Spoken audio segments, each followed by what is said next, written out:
आज के इस वीडियो में आज मैं आप लोगों को पढ़ाने वाला हूँ प्रश्नावली 5.1 के आगे के प्रश्नों को। तो चलो शुरू करते हैं। प्रश्नावली 5.1 का तीसरा प्रश्न क्या है?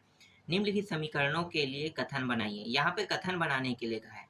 तो देखो पहला प्रश्न क्या दिया हुआ है भाई? पहला प्रश्न यहाँ पे दिया हुआ है x + 3 दिया हुआ है और बराबर 27। इसका आपको कथन बनाना है। कैसे बनाओगे? तो चलो मैं यहाँ पे कथन लिख लेता हूँ। देखो x क्या है? यहाँ पे एक संख्या है, ठीक है। x संख्या है और इसी संख्या में अगर 3 जोड़ दिया जाए तो कितना प्राप्त होगा? 27। तो यहाँ पे लिख दो x में 3 जोड़ने पर 27 प्राप्त होता है। इस तरह से आप कथन बना सकते हो। यहाँ पे स्पष्ट आपको पता है ना कथन कैसे बनाया जाता है, आपके मन में विचार होगा। देखो मैं इसको आपको थोड़ा सा बताना चाहूँगा। कथन जो है कोई कठिन टॉपिक नहीं है, बहुत ही आसान टॉपिक है। ये x मान लो एक संख्या है और इसमें अगर मैं 3 जोड़ दूंगा तो कितना प्राप्त हो रहा है? 27। तो बस जो आपको दिखाई दे रहा है वही चीज़ आपको लिखना है। तो इसी को हम कहते हैं x में 3 जोड़ने पर कितना प्राप्त हो रहा है? 27। समझ में आ गया? चलो आगे देखते हैं दूसरा कथन। दूसरा देखते हैं। तो दूसरा में दिया है x/2 दिया हुआ है और प्लस x दिया है बराबर 18। ठीक है, ये क्या है? ये एक संख्या है। x एक संख्या है तो आप इसे कैसे बना सकते हो? कई तरीके हैं बनाने के। जरूरी नहीं है कि आप इनका जो कथन है वही बनाएं जो गाइड में आंसर दिया हो या आपके बुक में जो आंसर दिया हो वही आंसर बनाओ। नहीं, ऐसा कोई बात नहीं है। आप जैसा चाहो वैसा बना सकते हो। देखो मैं आपको बताता हूँ। x को मान लो संख्या, ठीक है। तो किसी संख्या, यहाँ पे लिखो किसी संख्या, आपको क्या लिखना है? किसी संख्या को 2 से भाग देने पर, देखो भाग हो रहा है, x को 2 से भाग दे रहे हैं तो 2 से भाग देने के बाद उसी संख्या से जोड़ देना है। संख्या से जोड़ने पर कितना प्राप्त होगा? 18 है ना, 18 प्राप्त होता है। देख लो भाई, इतना आसान है। क्या किया हूं मैंने? ध्यान देना। देखो मैंने क्या किया है, तो यहाँ पे ध्यान दो। x क्या है? संख्या है और इस x को 2 से अगर भाग देंगे तो ये क्या हो जाएगा? आधा हो जाएगा। ठीक है, तो आधा संख्या हो गया। तो किसी संख्या को x से भाग देने के बाद उसी संख्या, कौन सी संख्या? x है ना, उसी संख्या x से जोड़ने पर 18 प्राप्त होता है। तो देखो इस तरह से बना सकते हो, बहुत आसान है। चलो तीसरा देखते हैं। इजी टॉपिक है ये, आप जैसा चाहो वैसा बना सकते हो, आपके ऊपर डिपेंड करता है। इसके बाद है x/x प्लस यहाँ पे 2 बराबर यहाँ पे 30 दिया है। इसके लिए आप कथन कैसे बनाओगे? तो देखो इसका कथन क्या होगा, बहुत आसान है इसका भी कथन। देखो किसी संख्या, मतलब ये क्या है? x संख्या है ना, तो यहाँ पे लिखो किसी संख्या में कितना जोड़ देंगे? 2 जोड़कर, ठीक है, जोड़कर लिख लेते हैं। जोड़ने पर, या एक सेकंड, जोड़कर लिखना ज़्यादा आसान रहेगा। 2 जोड़कर उसी संख्या से क्या करेंगे? भाग देंगे। जोड़कर उसी संख्या से भाग देने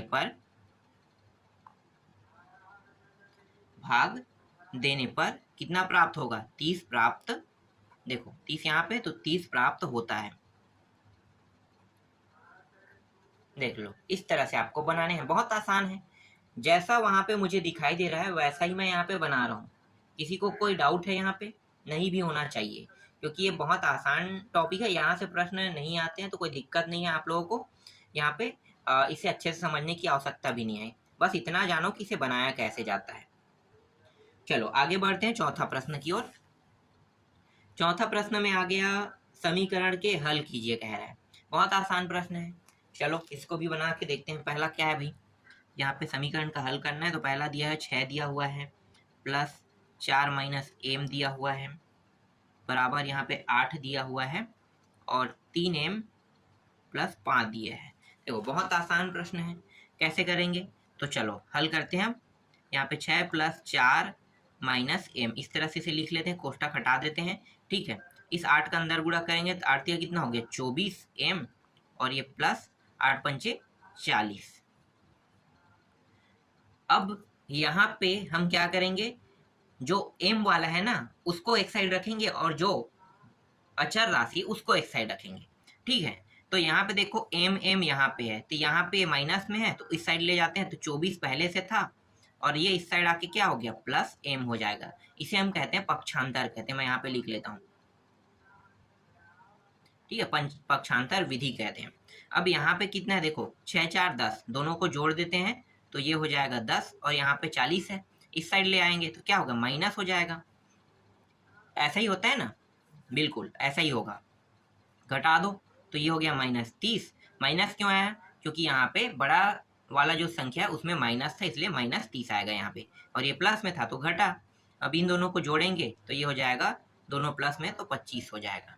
इस तरह से 25 आ गया, और यहाँ पे 30। एम मुझे अकेला चाहिए तो एम को मैं अकेला कर देता हूँ। अब यहाँ पे देखो एम जो है वो 25 के साथ किस रूप में है, गुणा के रूप में। इसका मतलब क्या होगा, ये 30 को भाग देगा, ये 30 को भाग दे रहा है इस तरह से। इसे हम कहते हैं तिर्यक गुणा, तिर्यक गुणा।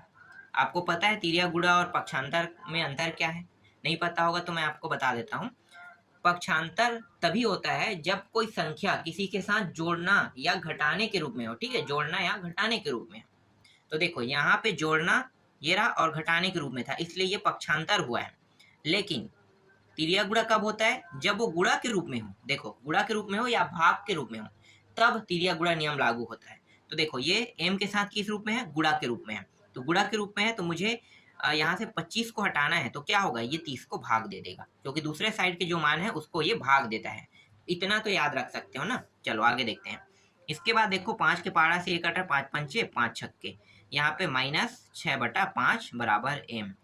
ये रहा भाई इसका आंसर, मैच कर लेना यही आंसर आया कि नहीं आया है, देख लो। ठीक है, कोई दूसरे तरीके से हल मत करना, जैसे मैं हल कर रहा हूँ उसी तरीके का उपयोग करना। ठीक है, अगर आप तरीके चेंज करोगे तो आपसे आंसर नहीं आ पाएगा, इसलिए बहुत इजी और बहुत अच्छे ऑथेंटिक तरीके का उपयोग करना है आपको। चलो इसके बाद नेक्स्ट प्रश्न देखते हैं। दूसरा प्रश्न, दूसरा क्या है भाई, दूसरा प्रश्न में दिया हुआ है 2k दिया हुआ है और -5 दिया हुआ है, फिर +3k दिया हुआ है, और यहाँ पे k +6 दिया हुआ है, 6 दिया हुआ है। इसको कैसे हल करोगे, तो देखो ये दो जो है अंदर गुणा कर दो तो 2k और 2 पंचे 10, +3k और यहाँ पे k +6। के वाले को एक साइड रख लेंगे। ठीक है, तो यहाँ भी k है, यहाँ भी k है और यहाँ भी k है, तो क्या होगा हल करेंगे तो ये हो गया 3 2 5 हो गया, तो 5k। ठीक है, और यहाँ से इस साइड ले आएंगे k को, तो प्लस था तो माइनस हो जाएगा, और ये जो 10 है उसको उस साइड ले जाएंगे तो क्या होगा, यहाँ पहले से 6 है और इस साइड आके 10 जो है ये प्लस हो जाएगा। इसको हम क्या कहेंगे, पक्षांतर कहेंगे। ठीक है, पक्षांतर विधि, इसको हम पक्षांतर विधि करते हैं। पक्षांतर क्यों किए हमने, ठीक है, पक्षांतर हमने क्यों किया है भाई, आपको समझ में आ गया, नहीं आया होगा तो देखो। ये प्लस और माइनस में था, देख लो सभी संख्या प्लस माइनस में, इसलिए जब हम दूसरे मान को एक साइड से दूसरे साइड ले जाते हैं तो उसके चिन्ह में परिवर्तन होता है और पक्षांतर होता है। समझ में आ गया, तो इसी तरह से वो पक्षांतर हुआ है, उसके चिन्ह में एक साइड से दूसरे साइड में जाने पर चिन्ह भी परिवर्तन हो गया। तो यहाँ पे आ गया 4k आ गया और बराबर यहाँ पे 16 आ गया। यहाँ पे मुझे k अकेला चाहिए, तो k अकेला चाहिए, तो k किस फॉर्म में है, गुणा के फॉर्म में है। इसका मतलब क्या होगा, 16 को ये भाग देगा। इसको कहते हैं तिर्यक गुणा, तिर्यक गुणा नियम। भाग दे दो, 4 एकम 4 चौक, तो k का मान कितना प्राप्त हुआ भाई, k का मान यहाँ पे प्राप्त हुआ 4। देख लो भाई आंसर, कितना इजी प्रश्न है, बहुत आसान। अगर आप इस तरह से बनाओगे तो आसानी से आप सारे प्रश्नों को हल कर सकते हो। चलो आगे देखते हैं नेक्स्ट प्रश्न। इसके बाद तीसरा प्रश्न में आते हैं, आसान प्रश्न है, आपसे बन जाएगा। तीसरा प्रश्न क्या है, तीसरा प्रश्न में दिया है 5p दिया हुआ है +4 3 - 2 और p दिया हुआ है बराबर 2 + p - 10 दिया है। ठीक है, चलो हल करते हैं इसको भी, बहुत आसान प्रश्न है। 5p +4 का अंदर गुणा कर दो तो 4 × 3 = 12 -4 × 2 = 8, p बराबर ये दोनों घट जाएगा, घटा देते हैं तो कितना बचेगा, यहाँ पे ये प्लस है ये माइनस, पहले पी को उतार लेते हैं, ठीक है, क्योंकि पी के साथ कुछ भी होगा नहीं। अब इन दोनों को घटा देंगे तो -8 बचेगा, और ये 10 जो है ये माइनस में और बड़ा है इसलिए माइनस चिन्ह इसके आगे आएगा। अब यहाँ पे देखो पी पी पी और यहाँ भी पी है, ठीक है, पी पी है, तो तीनों को एक साइड रख लेते हैं। तो इन दोनों को पहले तो घटा देते हैं, घटाओगे तो कितना आएगा भाई, तो 5 में मतलब 8 में 5 घटाओगे तो -3 पी आएगा, और माइनस वाला संख्या जो है वो बड़ा है इसलिए माइनस में चिन्ह रहेगा। फिर यहाँ पे जो पी है इसको इस साइड ले आएंगे तो क्या होगा, माइनस में हो जाएगा, ठीक है। क्यों माइनस में हो रहा है, क्योंकि ये एक साइड से दूसरे साइड आ रहा है इसलिए माइनस हो गया, और ये प्लस में था। यहाँ पे पहले से -8 दिया है, इस संख्या को 12 को इस साइड ले जाएंगे तो ये प्लस में है, दूसरे साइड जाके क्या होता है, माइनस हो जाता है। इसको हम क्या कहेंगे, पक्षांतर कहेंगे, ठीक है, पक्षांतर विधि, ये पक्षांतर है। इन दोनों को जोड़ेंगे क्योंकि दोनों माइनस में जुड़ जाएगा तो 4p हो जाएगा, यहाँ भी दोनों माइनस में, ये भी जुड़ जाएगा तो ये हो जाएगा -20 हो जाएगा। अब देखो दोनों में माइनस है तो दोनों में माइनस का मतलब दोनों कट के क्या हो गया, प्लस हो गया, यहाँ भी माइनस है यहाँ भी माइनस, प्लस बन गया। यहाँ पे 4p है, p को मुझे अकेला चाहिए तो क्या करेगा भाई, p अकेला करने के लिए ये जो 4 है इसके साथ गुणा के रूप में, इसका मतलब ये है कि 20 को ये भाग देगा। तो यहाँ पे आगे 4 एकम 4 पंचे, p का मान कितना आया, p का मान 5 आया। देख लो p का मान इस तरह से आपको निकालना है, यहाँ पे हुआ है तिर्यक गुणा हुआ है, ठीक है। बार बार मैं नहीं लिखूंगा पक्षांतर और तिर्यक गुणा, अब आपको समझ में आ गया होगा कि कब पक्षांतर होता है कब तिर्यक गुणा होता है। तो बस मैं वहां पे जिक्र करूंगा, आप लोग समझ जाना कि हाँ भाई पक्षांतर इस विधि में होता है, तिर्यक गुणा इस विधि में होता है, क्योंकि दोनों में डिफरेंस करना जब तक आप नहीं सीखोगे तब तक आगे एक प्रश्न को नहीं बना पाओगे, और ये डिफरेंस आपको सीखना होगा तभी आप प्रश्नों को हल कर पाओगे। चलो आगे देखते हैं। चलो अब चौथा प्रश्न देख लेते हैं। चौथा प्रश्न क्या है, x/3 + 1 और यहाँ पे दिया हुआ है 7/75 दिया हुआ है। तो यहाँ पे जो 1 है ना इसको इस साइड पहले पक्षांतर कर देते हैं, तो यहाँ पे बचेगा क्या, x/3 बचेगा 7 और ये रहा 75 माइनस 1, ये प्लस में था उस साइड जाके क्या हो जाएगा माइनस। तो पहले इसको हल कर लेते हैं, यहाँ पे कुछ नहीं मतलब 1 लिखना है, ठीक है। अब यहाँ पे देखो ये जो 1 है इन दोनों को गुणा करेगा तो 7 एकम 7 और ये 75 एकम 75 होगा, और ये जो 75 इसको गुणा करेगा तो ये हो गया 75 एकम 75 और यहाँ भी 75 एकम 75। तो यहाँ पे देखो नीचे के दोनों मान क्या है, बराबर है। इसका मतलब क्या होगा, इसका मतलब ये है कि यहाँ पे लघुत्तम जो आया वो आया 75, और यहाँ पे 7 है और माइनस 75 और यहाँ पे x/3 है, तो x/3 इसको घटा देंगे तो कितना प्राप्त होगा भाई, 68/75 यहाँ पे प्राप्त होगा, ठीक है। और यहाँ पे देखो कौन सा चिन्ह बड़ा है, मतलब संख्या कौन सा बड़ा है, 75 बड़ा है, तो माइनस चिन्ह यहाँ पे आ जाएगा 68 में। अब मुझे यहाँ से 3 को नीचे से हटाना है क्योंकि मुझे x से यहाँ पे अकेला चाहिए, इसके साथ ना कोई संख्या भाग में चाहिए ना कोई संख्या गुणा में चाहिए, ठीक है। तो यहाँ पे हटाने का तरीका क्या है, तिर्यक गुणा, तो तिर्यक गुणा कर देते हैं तो x अकेला हो गया इस तरह से। अब ये जो 3 है, ठीक है, ये 3 जो है अगर ऊपर में होता तो नीचे में आता, और ये नीचे में तो कहाँ पे जाएगा, ऊपर में जाएगा 68 के साइड, तो यहाँ पे 75 गुणित 3, यही होता है तिर्यक गुणा। तिर्यक गुणा का नियम वही है कि ऊपर के मान जैसे x के साथ गुणा होता तो नीचे में आता, अब नीचे में पहले से तो ऊपर वाले संख्या को क्या करेगा, गुणा करेगा। समझ में आ गया इस तरह से। अब यहाँ पे देखो 3 के पारा से कट रहा है 3 एकम और ये कट रहा है 3 दूनी और 3 पंचे, ठीक है, तो यहाँ पे कट गया इतने बार में, तो यहाँ पे थोड़ा सा बचे, इसको साइड में हल कर लेते हैं। तो यहाँ पे x का जो मान आया है वो कितना आया, यहाँ पे देखो -68 है और नीचे में कितना है 25, यही क्या है x का मान है। देखो कितना आसान प्रश्न था, बहुत आसान। आपको इसे टफ नहीं करना है, जितना आसान आप इसे बना सकते हो उतना आसान बना के इसे हल करते जाना है, ठीक है, इस तरह से आपको हल करना है। चलो आगे देखते हैं पांचवा प्रश्न। पांचवा प्रश्न में क्या दिया है भाई, देखो हो सकता है आपके स्कूल में इसे दूसरे तरीके से बताया जा रहा होगा, पर आपको उन तरीकों का उपयोग नहीं करना है। यहाँ पे कहीं पे भी नहीं लिखा है कि आप इसे अलग तरीके से हल करो, क्योंकि गाइड को भी मैंने देखा है, गाइड में एक अलग तरीके से हल किया है। अब भाई उस तरीके का मैं उपयोग क्यों करूं, जब यहाँ पे कहा ही नहीं गया है कि आप इस विधि से हल करो या उस विधि से हल करो, ऐसा कुछ भी नहीं कहा है। बस यहाँ पे इतना कहा है कि समीकरण के हल कीजिए, हल करने के लिए कहा है, और हल करके क्या निकालोगे, उसके मान को निकालोगे। जैसे कि अगर m है तो m का मान निकालोगे, x है तो x का मान निकालोगे, k है तो k का मान निकालोगे, p है उसमें तो p का मान निकालोगे। बस इतना ही तो हमें करना है और कुछ नहीं करना है। तो इसके लिए हम गाइड का उपयोग क्यों करें और गाइड के तरीके का उपयोग क्यों करें? जो तरीके मतलब जो तरीका सबसे आसान हो ना, उन तरीकों का उपयोग करना चाहिए हल करने के लिए। अगर यहाँ पे कहता कि इस विधि से हल करो, तभी मैं उस विधि से हल करूंगा। नहीं कहा है तो आपको उस विधि से हल करने की आवश्यकता नहीं है। चलो पांचवा देखें। ठीक है, तो आपके स्कूल में हो सकता है सर गुरुजी जो है पढ़ा रहे हैं वो आपको ये कहेगा कि आप इस विधि से हल करो, ये गलत है, ऐसा है वैसा नहीं।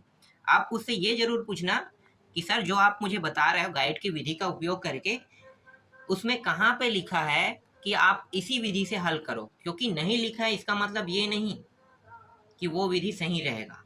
ठीक है, वो विधि सही रहेगा ऐसा कुछ बात नहीं। आपको जो विधि सही है उसी विधि से हल करना है। अगर वो कहता तो मैं डेफिनेटली वहां पे उसी विधि से हल करता जिस विधि से इसने बनाने के लिए कहा है। हो सकता है आपके मास्टर टीचर प्रोफेशनल हो, पुराने हो, लेकिन भाई हम तो पूरा छत्तीसगढ़ को रिप्रेजेंट करते हैं, क्योंकि ये बुक पूरा छत्तीसगढ़ में चलता है। तो वो जितना तैयारी नहीं करता है या जितना नहीं पढ़ता है ना, उससे ज़्यादा हम पढ़ते हैं। और हम छोटी छोटी जानकारी, मतलब मैं जो है ना छोटी छोटी जानकारियों को पढ़ता हूँ, एकदम बारीकी से बुक को रीड करता हूँ, उसके बाद आप लोगों को मैं पढ़ाता हूँ। तो ये बात आप लोग ध्यान देना। गलती ऐसा नहीं कि मुझसे गलती नहीं होगा, गलती होगा, गलती होता भी है, प्लस माइनस, कई कई बार हम दूसरे जगह में दूसरे मान को रख देते हैं, इस तरह से गलती होते रहता है। लेकिन ऐसा नहीं है कि हम जो तरीके यूज करते हैं वो गलत हो। बिल्कुल 100% सही तरीके का यूज करते हैं, क्योंकि हम प्रोफेशनल लोग हैं जो छत्तीसगढ़ को पूरा रिप्रेजेंट कर रहे हैं। तो इसका मतलब ये नहीं कि हमारे जो तरीके हैं ना वो गलत होगा।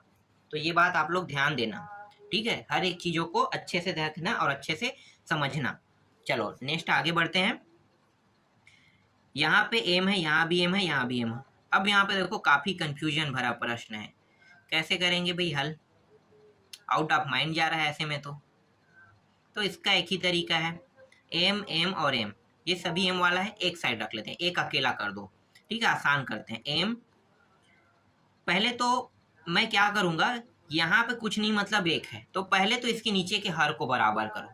बराबर करने का तरीका क्या है, ये जो एक है इन दोनों को गुणा करे, ये जो दो है इन दोनों को गुणा करेगा। ठीक है, हर को बराबर करेंगे तो हर ही गुणा करता है दोनों संख्याओं को। ठीक है, ऊपर नीचे अंश और हर को यहाँ पे देखो, तो ये हो जाएगा 2m और नीचे में कितना आ गया, 2 आ गया। यहाँ पे कितना है, एक का गुणा करेंगे तो m का m ही रहेगा और यहीं पे माइनस, और ये रहा 2। ठीक है, जैसा का वैसा ही मान प्राप्त होगा। यहाँ पे इसे जैसा है वैसा रख लेते हैं, m माइनस 2/3। पहले इन दोनों को हल कर लेते हैं। देखो नीचे का दोनों मान बराबर है, मतलब क्या होगा, 2 रहेगा।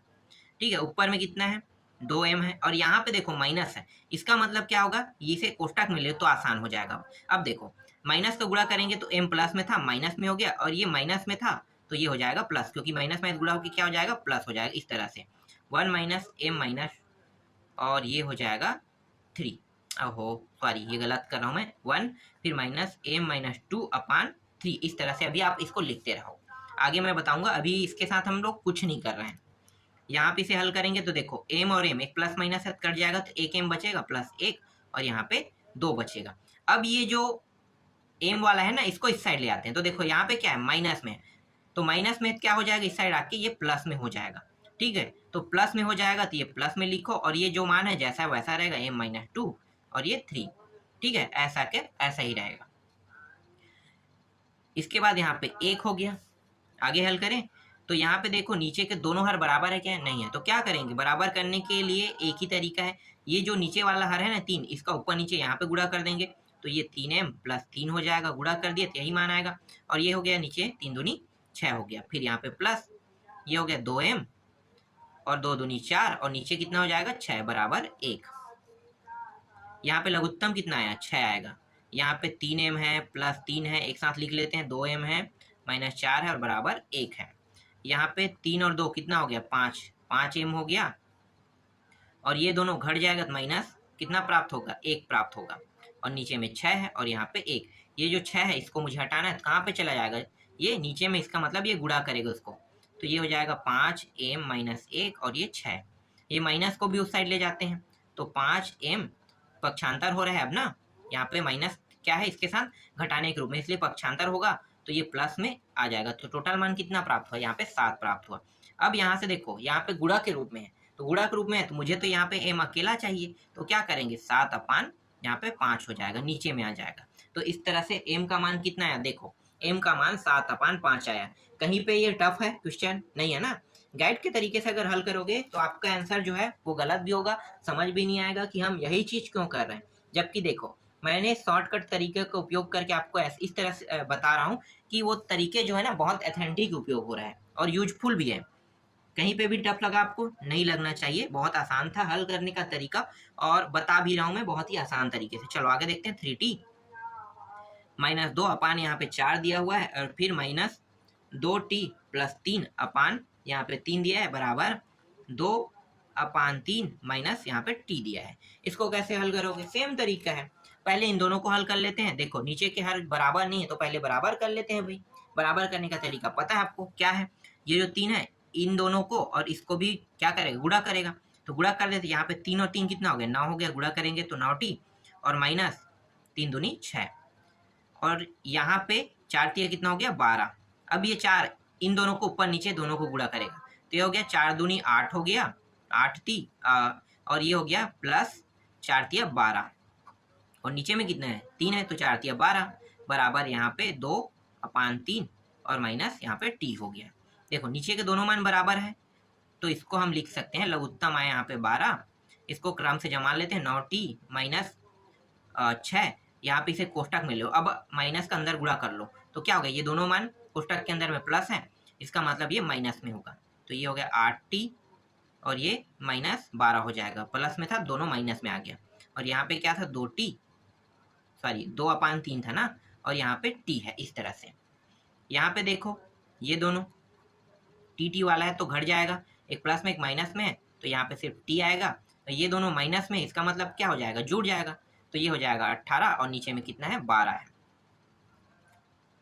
और यहाँ पे दिया हुआ है, यहाँ पे जो टी है ना इसको अभी ला लेते हैं चलो, क्योंकि हमें तो लाना ही है इस साइड में, तो ये इस साइड में किस रूप में है, माइनस में, तो क्या हो जाएगा ये इस साइड आके प्लस हो जाएगा, और यहाँ पे बचेगा 2 अपान 3 बचेगा, ठीक है 2 अपान 3 बच रहा है। अब यहाँ पे देखो कुछ नहीं, मतलब क्या है 1 है इसके नीचे में, तो यहाँ भी हर बराबर है क्या, नहीं है, यहाँ पे 12 यहाँ पे 1 है, तो हर को बराबर कर लेते हैं, इस 1 का इन दोनों के साथ ऊपर नीचे गुणा होगा, तो यहाँ पे जैसा है वैसा ही मान प्राप्त होगा, t माइनस 18 और प्राप्त होगा यहाँ पे नीचे में 12,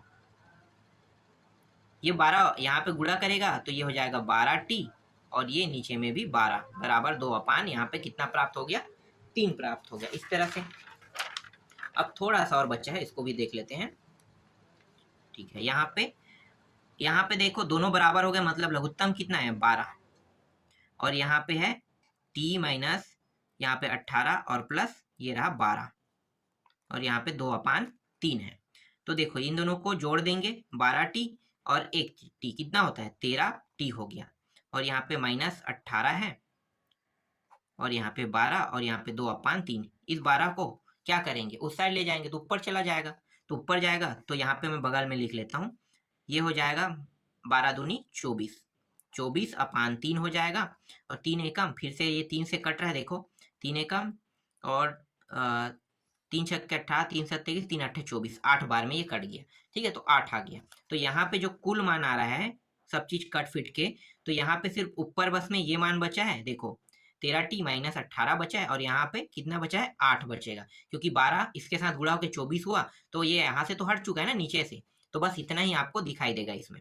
इसको उस साइड ले जाते हैं तो 13t और ये 8 और ये माइनस से क्या हो जाएगा प्लस हो जाएगा, कितना हो जाएगा इन दोनों को जोड़ो तो 8 दूनी 16 का 6 हासिल आए मतलब 26, यहाँ पे 26 आ गया।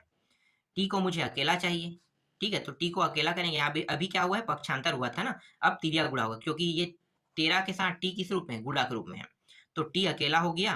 अब यहाँ पे 26 अपान यहाँ पे हो गया 13, 13 कम 13 दूनी 26, तो t बराबर कितना प्राप्त हो गया, t बराबर यहाँ पे 2 प्राप्त हो गया, तो ये रहा t बराबर 2, इसका क्या प्राप्त हुआ आंसर आ गया। देखो इस तरह से आपको आंसर निकालना है, बहुत ही आसान था ये भी। चलो आगे देखते हैं अगला प्रश्न को, इसमें बहुत सारे प्रश्न है भाई, इतने सारे प्रश्नों को पूरा सोल्यूशन दे रहा हूँ मैं, देखो यहाँ पे चलो इसके बाद सातवां देख लेते हैं, सातवां कैसे हल होगा। सातवां प्रश्न में दिया है x अपान 2 दिया है, माइनस 1 अपान 5 दिया हुआ है, बराबर x अपान 3 दिया है और प्लस 1 अपान 4 दिया हुआ है। ठीक है, इसको कैसे हल करोगे, सेम तरीका है, x वाले को पहले एक साइड ले लो, तो ये x अपान 2 इस साइड आके क्या हो जाएगा, माइनस x अपान 3 हो जाएगा, क्योंकि ये प्लस में था। अब यहाँ पे 1 अपान 4 है, इसको इस साइड ले जाते हैं अचर अचर राशि को, तो ये किस में था, देखो माइनस में, तो क्या हो जाएगा, प्लस में हो जाएगा। ठीक है, अभी क्या हुआ है यहाँ पे, कौन सा विधि लागू है यहाँ पे, पक्षांतर, पक्षांतर हुआ है ना, क्योंकि ये इस साइड से ये वाला मान इस साइड आया और ये वाला मान इस साइड गया है, तो इसको हम कहते हैं पक्षांतर। जब भी ऐसा होता है पक्षांतर, तो इसके जो चिन्ह है उसमें परिवर्तन हो जाता है, ये प्लस में था तो इस साइड आके माइनस, ये माइनस में था तो उस साइड आके प्लस हो गया, इस तरह से। चलो अब हल करते हैं, तो देखो इन दोनों का हल जो है बराबर है कि नहीं है, तो क्या करेंगे, बराबर करेंगे, तो बराबर कर दो, तो ये 3 का ऊपर नीचे गुणा हो जाएगा तो 3x हो जाएगा और 3 दूनी 6 हो गया। इस 2 का इन दोनों के साथ गुणा होगा तो 2x और ये नीचे 6। इसी तरह से इसको भी हल कर लेते हैं, देखो 5 यहाँ भी नीचे के हर बराबर नहीं है, तो 5 का ऊपर नीचे गुणा मतलब 5 और 5 चौक 20, फिर प्लस है 4 एकम 4 और 4 पंचे फिर यहाँ पे 20। इस तरह से देखो दोनों के हर यहाँ पे नीचे वाला दोनों हर बराबर हो गया, तो इसको हम लिख सकते हैं एक बार, ये हो गया 3x माइनस 2x, ये हो जाएगा 5 प्लस 4 और ये हो गया 20। इसको घटाएंगे तो यहाँ पे x अपान 6 बचेगा और इसको घटाएंगे मतलब जुड़ जाएगा ये दोनों प्लस में, तो ये हो जाएगा 9 और ये 20 हो जाएगा। यहाँ से मुझे 6 को हटाना है, तो क्या होगा, 6 इसके साथ गुणा हो जाएगा, तो गुणा हो जाएगा, तो यहाँ पे मैं लिख लेता हूँ 9 गुणी 6 और यहाँ पे 20।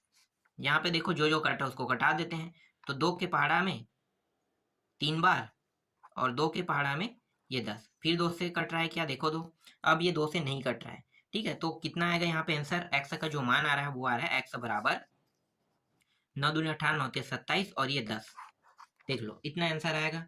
ठीक है, 27 अपान 10 आएगा। चलो अब अंतिम प्रश्न देख लो, अंतिम है क्या, 9 प्रश्न दिया है, सॉरी और प्रश्न दिया है, 8वां देखते हैं अभी।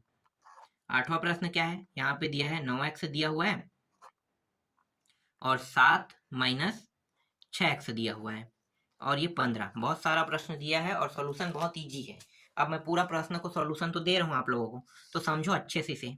ठीक है, यहाँ पे देखो क्या करेंगे, कुछ आइडिया नहीं मिल रहा है तो तीजा गुणा कर दो सीधा, 9x यहाँ पे जैसा है वैसा रहने दो, इसको साइड ले जाएंगे तो ये 15, 7 को गुणा करेगा तो 15 सत्ते कितना होता है, 15 सत्ते होता है 15 30 15 45 15 60 15 75 और 15 छक्के 90 और 15 सत्ते कितना होता है 105, तो ये हो गया 105, 15 सत्ते 105, तो 105 हो गया माइनस 6, तो 15 छक्के कितना होता है 90, तो यहाँ पे 90 हो गया, 90x, इस तरह से। ठीक है, अब यहाँ पे देखो x वाले मान को एक साइड ले जाते हैं तो ये माइनस में, तो माइनस वाले को इस साइड ले जाएंगे तो 9x ये प्लस हो जाएगा 90x और यहाँ पे कितना बचेगा 105 बचेगा, घटा दो इसको, कट रहा है क्या, सॉरी जुड़ रहा है, दोनों जुड़ रहा है तो ये हो जाएगा 99, ठीक है, और ये x हो जाएगा और यहाँ पे 105 हो जाएगा। यहाँ पे x को अकेला करेंगे तो यहाँ पे क्या होगा, आपको पता चल रहा है कौन सा नियम लग रहा है, मैं अब बता नहीं रहा हूँ, आप इसे खुद समझो और सोचो कि कौन सा नियम लग रहा है। ठीक है, तो यहाँ पे x बराबर 105 अपान 99 आ गया और x बराबर यहाँ पे मान कितना हो, देखो 3 के पहाड़े से दोनों कट रहे, 3 दिया 3 दिया, 3 के पहाड़े में 3 दिया और 3 पंचे, तो यहाँ पे 35 अपान कितना आ गया 33, तो 35 अपान यहाँ पे 33 क्या है, x का मान है। देखो कितना आसान था, ये भी बन गया। अब देखते हैं अंतिम प्रश्न, 9वां प्रश्न लास्ट है। 9वां प्रश्न कैसे हल होगा भाई, तो यहाँ पे देखो 3y है प्लस 4 दिया हुआ है और यहाँ पे नीचे में दिया है 2 माइनस 6y बराबर माइनस 2 अपान यहाँ पे 5 दिया है। क्या करेंगे, तिर्या गुणा कर देंगे इस तरह से, तभी ये हल हो पाएगा, ऐसे हल नहीं हो पाएगा। ठीक है, तो तिर्या गुणा कर दो, तो यहाँ पे तिर्या गुणा करेंगे तो यहाँ पे ये जो नीचे का मान है ऊपर चला जाएगा, ऊपर का मान नीचे चला जाएगा, नहीं सॉरी गलत बोल रहा था। देखो क्या करना है, नीचे में जो हर है ना उसको बस हमें हटाना है, ऊपर में लेना है दोनों को बराबर में। तो यहाँ से ये देखो नीचे में है तो ये नीचे में 5 है तो उसको ऊपर ले जाओगे तो कितना हो जाएगा, 5 या 15y और ये हो जाएगा 5 चौक 20 हो जाएगा। यहाँ पे हो जाएगा 2 दूनी 4 और ये माइनस में तो माइनस हो जाएगा। ठीक है, इसके बाद यहाँ पे देखो ये माइनस फिर माइनस, क्या हो जाएगा प्लस, साथ साथ कर रहे हैं ना, देखो 2 का गुणा 2 के साथ करेंगे तो एक प्लस एक माइनस है तो -4 आएगा। अब क्या है, यहाँ पे माइनस है और ये भी माइनस, माइनस में प्लस, और 6 दूनी कितना हो गया 12 वाई, इस तरह से। अब देखो यहाँ पे क्या करेंगे, ये वाई है और ये वाई है, एक साइड रख लेते हैं, तो ये इस साइड आके क्या हो जाएगा -12 वाई हो जाएगा। यहाँ पे -4 है, ये प्लस है, ठीक है, इस साइड जाके क्या हो जाएगा -20 हो जाएगा, इस तरह से। यहाँ पे घटाएंगे तो 3 वाई बचेगा और यहाँ पे इसको जोड़ेंगे कितना हो जाएगा 24। मुझे पता है कि यहाँ पे क्या करना है, हमें पता है ना आप लोगों को। चलो यहाँ पे y को अकेला करो और ये 24/3 हो जाएगा, 3 एकम और 3 अट्ठे, तो y का मान कितना प्राप्त होगा। और ये माइनस में, ध्यान देना यहाँ पे माइनस है, जोड़ने पे माइनस हो गया, ये माइनस, ठीक है, तो ये यहाँ पे माइनस में आ रहा है ये, तो y का मान यहाँ पे प्राप्त होगा -8। देख लोगे, इस तरह से आपको बनाना है पूरे प्रश्न को। बहुत ईजी था प्रश्न बनाना, बस आपको क्या करना है, मानों को निकालना है। तो जिस तरीके से मैं हल कर रहा हूँ उसी तरीके का आप उपयोग करना। अगर आपके सर या गुरुजी ये कहता है कि नहीं ये तरीका गलत है, गाइड में इस तरीके से हल हुआ है, तो आप डायरेक्ट बोल सकते हो भाई गाइड में कहीं भी नहीं लिखा है कि आपको किस तरीके से हल करना है, वहाँ पे सिर्फ इतना ही लिखा है कि समीकरण को हल कीजिए, ठीक है, इतना तो आप कह सकते हो ना। तो इस तरह से ये पूरा प्रश्नावली कंप्लीट हो गया।